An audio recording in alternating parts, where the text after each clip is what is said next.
என் கை அவர்களை சங்கரிக்கும் என்று பகைஞன் சொன்னான். என்ன சொல்லிட்டு வரான் பாத்தீங்களா? நான் தொடர்வேன், பிடிப்பேன். பணத்தையும் பொண்ணையும் வெள்ளியும் வாங்கிட்டு பல்லு இழிச்சிட்டு கிளம்பி போனேன்ல, தவறேன், தொடர்றேன், பிடிப்பேன், கொள்ளையாடி பங்கிடுவேன். என் ஆசை உன்னிடத்துல திருப்தியாகும். என் பட்டயத்தை உருவி என் கையை உன்னை சங்கரிக்கும்படி நான் பிடிப்பேன் என்று பகைஞன் சொல்லிக் கொண்டு வருகிறான். பிரியமானவர்களே, எதுவரை தெரியுமா? எதுவரை தெரியுமா? ஆமென். இந்த எகிப்தியரின் படை உங்கள் வாழ்நாள் முழுவதும் உங்களை தொடர்வதற்காக அல்ல. இந்த எகிப்தியரின் படையையும் கர்த்தர் ஒரு எல்லை குறித்து, இன்று கண்ட எகிப்தியனை இனி நீ என்றும் காண்பதில்லை என்று ஒரு திரி அணைகிறது போல முற்றிலும் அணைத்து விடும். ஆமென் சொல்லுங்களேன். அல்லேலூயா.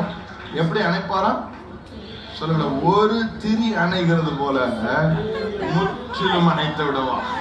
அப்பதான் சொல்லுவோம், ஒரு திரி அணைகிறது போல முற்றிலும் அணைய பண்ணுகிற கர்த்தர் சொல்லுகிறார், நீ முந்தினதை நினைக்காதே, உன் பூர்வமான அனுபவங்களை சிந்திக்காதே.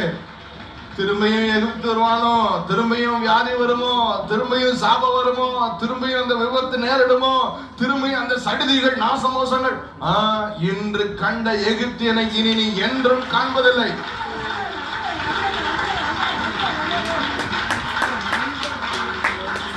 அந்த சிவந்த சமுத்திரத்தில் அவர்கள் முற்றிலும் சங்கரிக்கப்பட்டார்கள். ஆமென் சொல்லுங்களேன்.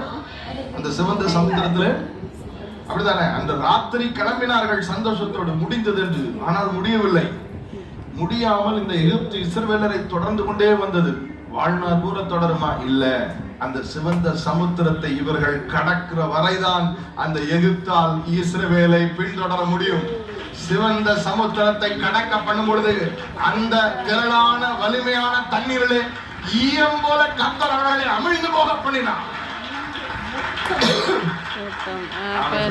உங்கள் வாழ்க்கையில கேள்விகளோடு, பயத்தோடு, கலக்கத்தோடு நீங்கள் வந்து அமர்ந்திருப்பீர்கள் என்றால், நான் ரட்சிக்கப்பட்டேன் பிரதர், சபைக்கு வந்திருக்கேன், ஆனா என் வாழ்க்கையில பொருளாதார நெருக்கடி நிம்மதியாய் என்ன இருக்க விட மாட்டேங்குது, என்னால் நிம்மதியாய் தூங்க முடியவில்லை, என் மனதிலே போராட்டம், என் உடல்லே பலவீனங்கள், வியாதி, போராட்டம், என் பிள்ளைங்க வாழ்க்கையில போராட்டம். எதுவரைக்கும் இந்த போராட்டம்? இந்த சிவந்த சமுத்திரத்தை நீ கடக்க வரைக்கும்.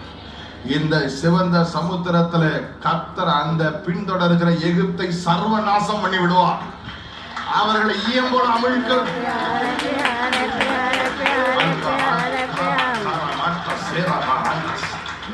சொல்லுங்களேன். அந்த சிவந்த சமுத்திரம்